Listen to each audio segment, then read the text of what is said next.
हे Priya, congratulations. Thank all you. The best. मस्त राहा. Suhas, congrats. All the best. Thanks. किती वेळा म्हणणार आहेस कॉंग्रॅच्युलेशन्स आणि ऑल द बेस्ट. आता त्यातही तुला प्रॉब्लेम आहे का? आता तू इथेही माझ्याशी भांडणार आहेस का? नेत्रा,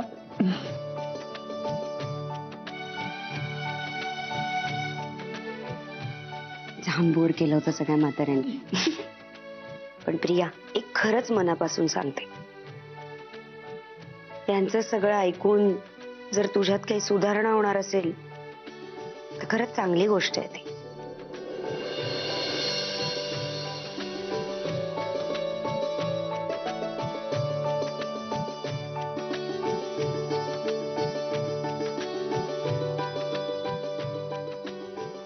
सुहासराव, कॉंग्रॅच्युलेशन. थँक्यू. प्रिया, आज खऱ्या अर्थाने तू तुझ्या नवीन आयुष्याला सुरुवात करणार आहेस. ते सुखाने, आनंदाने आणि तितक्याच प्रेमाने जग.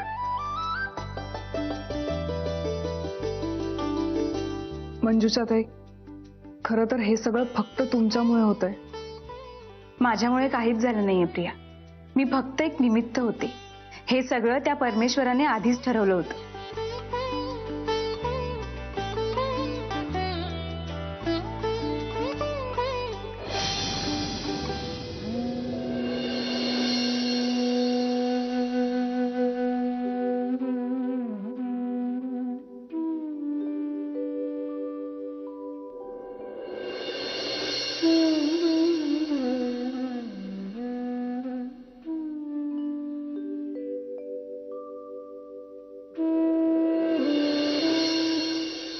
सुखी राहा.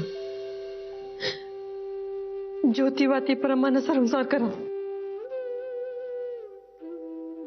एकमेकांसोबत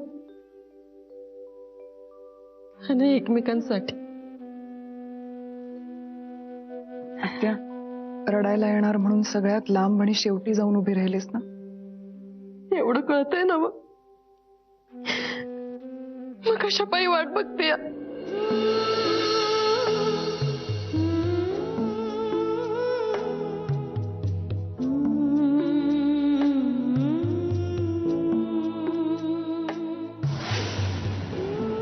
रडू नको आत्या, मी लवकरच परत येईन.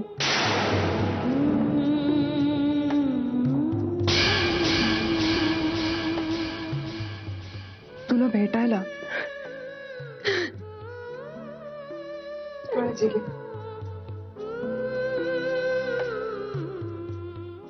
निघूया ना, उशीर होतोय. येते.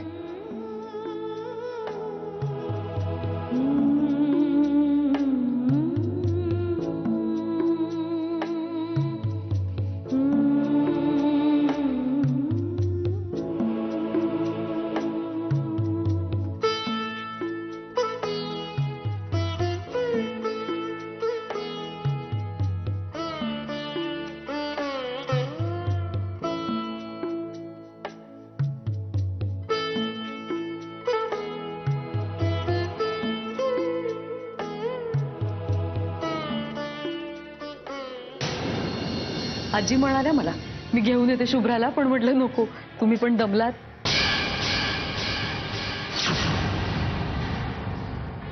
अहो, तुम्ही कधी आलात? आत्ताच. आणि तुम्ही मला काही सांगितलंच नाही. तुम्हाला पोलीस स्टेशन मध्ये का बोलवलं होतं त्यांनी? अगं, सत्या, माझ्या रूम मध्ये ये, मला बोलायचंय तुझ्याशी.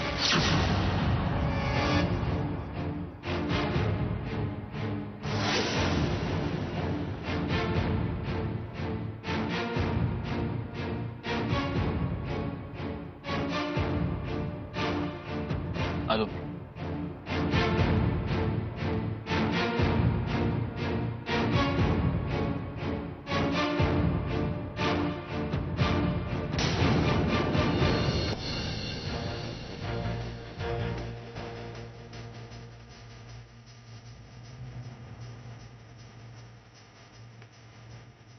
आई आज दिवसभर कुठे गेला होतास?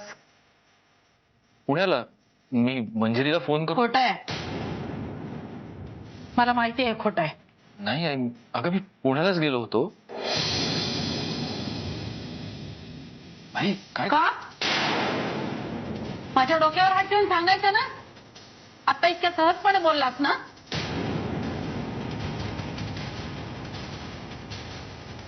मी एवढंच सांगू शकतो की मी पुण्याला नव्हतो गेलो. मला माहिती आहे ते. तू कुठे गेला होतास आणि का गेला होतास.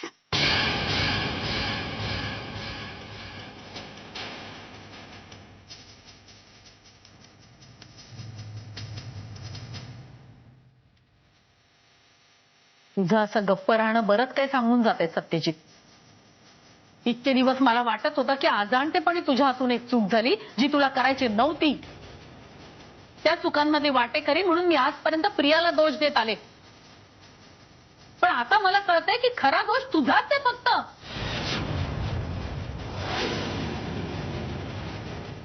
हा सगळ्यांच्या आयुष्याशी कसला खेळ चालवलाय सत्या तू. अरे एवढी जर तुला प्रिया हवी होती तर मी जेव्हा तुझं लग्न लावायला निघाले होते तेव्हा तोंड उचकाटून का नाही बोललास. सांग ना. तुझी इच्छा डावलून तुझ्या मनाविरुद्ध मी कधीच जाणार नव्हते, तुला माहिती होतं. पण मग का नाही बोलला तेव्हा. अरे आत्ताही कसली थेर सुचतायत तुला. आजपर्यंत मंजिरीवर संशय घेत आलास. तिचं काही ऐकून न घेता तमाशे घालत आलास घरामध्ये. ती बिचारी परोपरीने तुला समजवायचा प्रयत्न करत होती, सांगायचा प्रयत्न करत होती, पण तू सदा ऐकून सुद्धा घेतला नाहीस तिचं. आणि तू काय वागतोयस. आई हे बघ, तुझं लग्न झालंय सत्या. मंजिरी सारखी बायको आहे तुझी, एका मुलीचा बाप झालायस तू. आणि तरी तुला हे असले अभद्र चाळे सुचतात. प्रियाच्या लग्नाच्या दिवशी तू तिला घेऊन बाहेर जातोस. एक मिनिट आई, एक मिनिट. मी प्रियाला घेऊन कुठेही गेलो नव्हतो. मी एकटाच गेलो होतो. खोटा बोलू नकोस. अगं मी कशाला तुझ्या खोटं? गाडी मागो माग प्रिया तिची गाडी घेऊन गेलेली आहे. आई आई मला हे खरंच माहित नाही. मी तुझी शपथ घेऊन सांगतो आई, मी एकटा गेलो होतो. प्रिया माझ्या बरोबर नव्हती. अगं ती इथेच होती ना तुमच्या सोबत. नाही सत्या, ती इथे नव्हती. सकाळी जवळजवळ तासभर तिचाही पत्ता नव्हता. तिचं म्हणणं आहे की ती पार्लरमध्ये गेली होती म्हणून. गेली असेल, ती कशाला खोटं बोलेल. पण यामुळे तुझा दोष कमी होत नाही ना. स्वतःच्या डोळ्यासमोर प्रियाचं लग्न लागताना तुला बघवत नव्हतं म्हणून तू तोंड लपवून पळून गेलास. अरे एवढा जर तुला त्रास होत होता तर कशाला घाट घातला ना एवढा सगळा. हा थाटामाटात लग्न लावायचा निर्णय तुझाच होता ना. ती दोघं तयार होती की रजिस्टर लग्न करायला. पण तिथेही तू स्वतःचाच हट्ट पूर्ण केलास. अरे एवढा सोन्यासारखा संसार असतानाही कसली रे दुर्बुद्धी सुचतीये तुला. माझे संस्कार, माझी शिकवण एका क्षणात निरर्थक करून टाकलीस तू. तुझ्या बापाने त्याच्या आयुष्यात ज्या ज्या चुका केल्या त्या चुका तशाच तू करतोयस. का तुला हे सिद्ध करायचं की तेच लागतं खरं आहे. अरे बोल ना, काहीतरी बोल. का उभा आहेस पुतळ्यासारखं. बोल काहीतरी.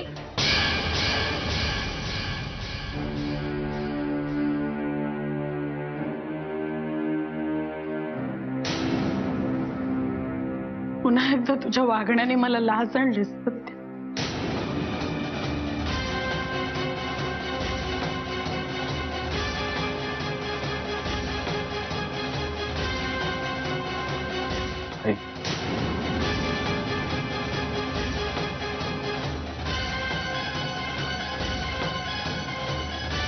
आई मी तुला एवढंच सांगू शकतो की मी काहीही चुकीचं नाही केलंय.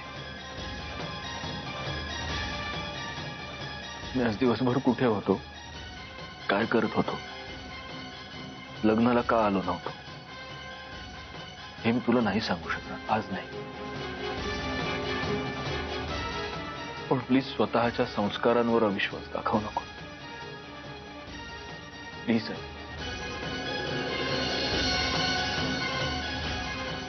मला तुझं तोंडही बघायची इच्छा नाहीये आणि काय ऐकायचं तर अजिबात नाहीये. जा इथून.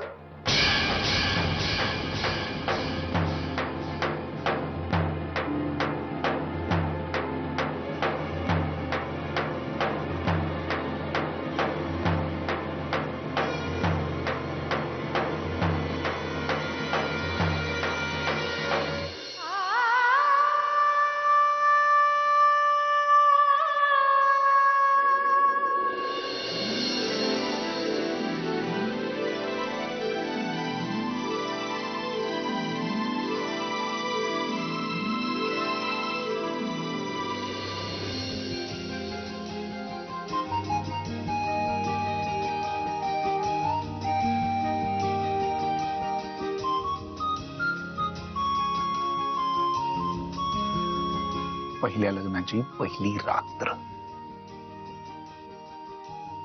मग तुला किती लग्न आणि किती रात्री हव्यात? अशी खूप लग्न करायला आवडतील मला, पण ती सगळी तुझ्याशी. लाजतेस काय अशी? आपण काही नवीन आहोत का एकमेकांसाठी? म्हणजे जरी आपलं अरेंज मॅरेज झालं असलं तरी एकमेकांवर प्रेम बसल्याशिवाय आपण लग्न नाही केलेलं. सो प्रिया मोहितेची आता तू प्रिया सुहास देसाई झालीस.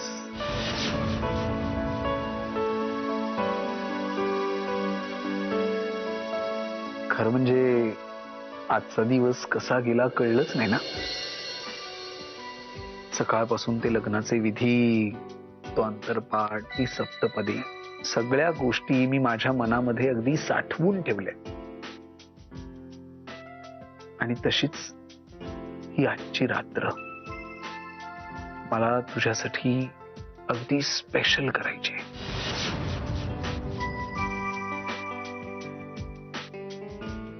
तुझ्यासाठी अप्रूप असेल या दिवसाचं,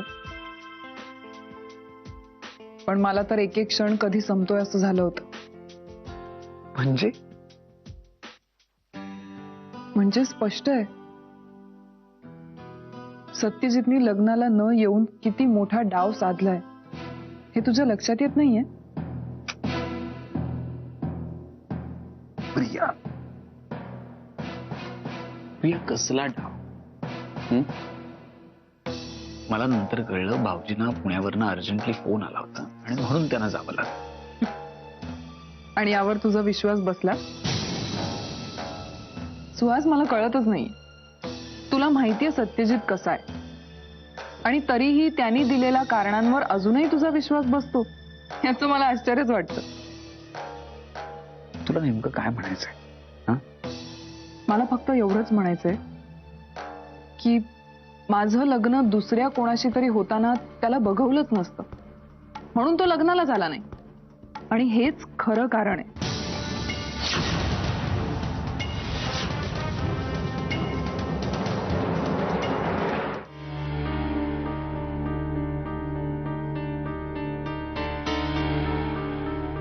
कशी छान झोपली, गाढ एकदम. आज दिवसभर जागी होती ना?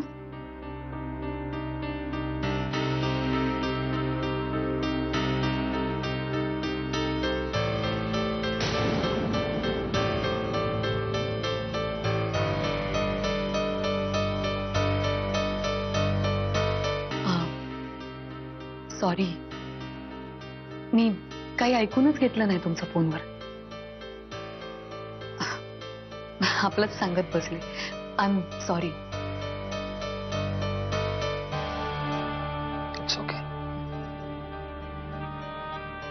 तुझ्या जागी मी असतो तर कदाचित मी इथेच केलं असतं. अहो, काही टेन्शन नाहीये ना तुम्हाला? मी आल्यापासून बघते तुम्ही गप्प गप्पच आहात. आणि पुण्याला का बोलवलं होतं तुम्हाला? तुम्ही काही सांगितलंच नाही मला. चौकशीसाठी बोलवलं होतं. चौकशीसाठी? अहो, पण तुम्हीच मला म्हणालात ना की पोलिसांनी केस क्लोज केली म्हणून. मग आता पुन्हा चौकशी? आता पोलिसांनी मला पुन्हा पुन्हा का बोलवलं हे मी कसं सांगणार? म्हणजे आय एम सॉरी. तुम्हाला त्रास व्हावा म्हणून नाही विचारलं मी. तुमची काळजी वाटली म्हणून विचारलं.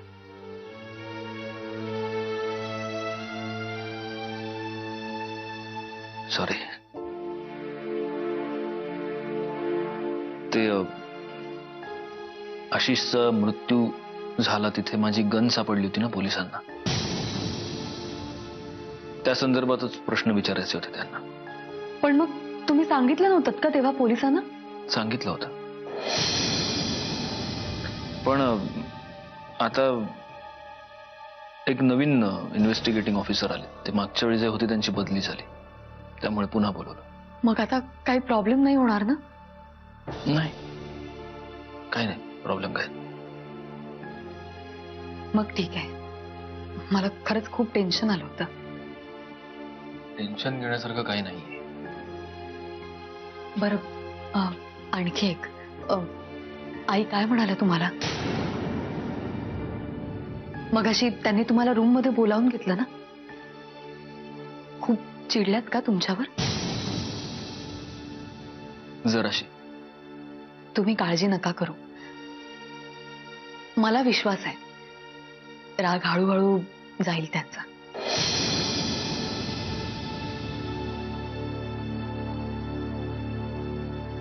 मंजिरी, तुझा विश्वास आहे ना माझ्यावर?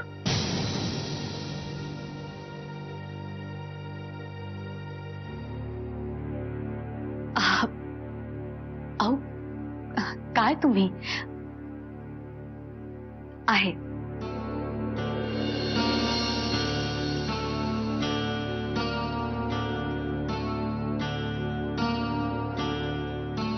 मला तुम्हाला एक सांगायचं होतं. सांग ना काय. ऍक्च्युली काय झालं ना, लग्न कार्यात दिवसभर नव्हतात तुम्ही, म्हणून मग तुम्हाला शोधायला मी अनघा राजेंच्या घरी गेले होते.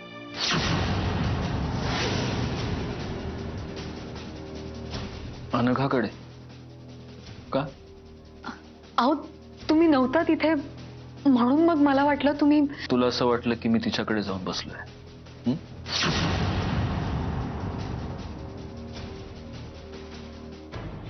आत्ता म्हणाली होतीस मंजिरी की तुझा विश्वास आहे माझ्यावर.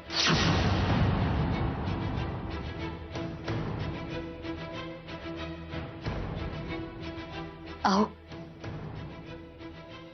चुकलं माझं खरंच चुकलं. तुम्हा कोणाचंच काहीच नाही चुकलं. या घरात चुकीचा माणूस फक्त मी आहे. इतके महिने मी तुझ्यावर अविश्वास दाखवला. आता तुझा माझ्यावर विश्वास नाही, तुझा नाही, आईचा नाही.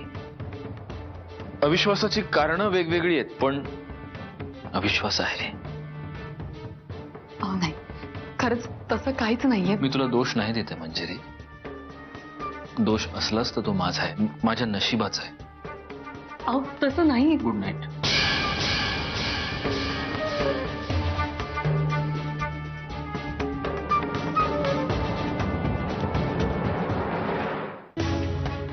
नाही ग प्रिया, म्हणजे मला नाही तसं वाटत. भाऊजींच्या तुझ्याबद्दल ज्या काही भावना असतील त्या असोत, पण तुझ्या लग्नात भाऊजी असं काही करतील नाही यावर विश्वास नाही बसत माझा. ठीक आहे, तुझा विश्वास बसत नाहीये ना, जाऊ दे. जबरदस्ती नाहीये, सोड ना. तेच म्हणतोय, छोड दो ना यार. आपल्या लग्नाची पहिली रात्र मला असल्या फालतू गोष्टी डिस्कस करण्यात नाही घालायच्या. हे प्रिया, तुला खरं सांगू, सकाळी एका क्षणासाठी माझ्या काळजाचा ठोकाच चुकला होता. म्हणजे आम्ही हॉलवर पोहोचलो तरी तुम्ही नव्हतात ना पोचलेले. तर मला वाटलं प्रियाने परत एकदा आपलं मन बदललं की काय. अच्छा, म्हणजे तुला लग्नाच्या दिवसापर्यंत माझ्याबद्दल शंका होती. सुहास, तुला काय वाटत होतं की मी सत्यजित बरोबर पळून चालले होते? तसं नाही ग सुहास. तसं नाहीये. मग कसं सुहास? सुहास, तुझं कसं आहे माहितीये, तू गोड बोलून वार करतोस. सहसा लोकांना हे लक्षात येणार नाही, पण माझी जखमांची जुनी ओळख असल्यामुळे माझ्यापासून हे लपून राहू शकत नाही. या प्रिया, हे बघ, मला सुहास, तुला माझ्यावर आळ घ्यायचाय ना, मग अडून अडून कशाला बोलतोस? सरळ आरोप कर आणि मोकळा हो. तुझ्यापेक्षा तो सत्यजित बरा. बायकोला व्यभिचारी ठरवून मोकळा झाला एकदाचा. प्रिया, प्रिया तू काय बोलतेस? कुठची गोष्ट कुठे नेतेस? हे बघ, मला तसं म्हणायचं नव्हतं. तेच म्हंटल मी, मला तसं म्हणायचं नव्हतं. हे तुझं पेटंट वाक्य कसं आलं नाही अजून? कॉपीराईट्स असतील ना तुझ्याकडे या वाक्याच्या? कारण दरवेळी तुला बोलायचं काहीच नसतं, पण तू बरंच काही बोलून जातोस. मला कसा त्रास होईल, माझं मन कसं दुखावलं जाईल, सतत याचाच विचार करत असतोस ना तू. प्रिया नाही ग. मग लग्नाच्या पहिल्या रात्री तुला ह्या सगळ्या गोष्टी सुचतातच कशा सुहास? तुला माहिती नाहीये सुहास, मी किती आतुरतेने वाट पाहत होते या क्षणाची, आणि तू काही मिनिटातच या पहिल्या रात्रीचा माझ्या भावनांचा फियास्को करून टाकलास. तुला काहीच कसं वाटत नाही. Thank you so much mister Suhas Desai. आता लग्नाची पहिली रात्र तुझी तुलाच लखला.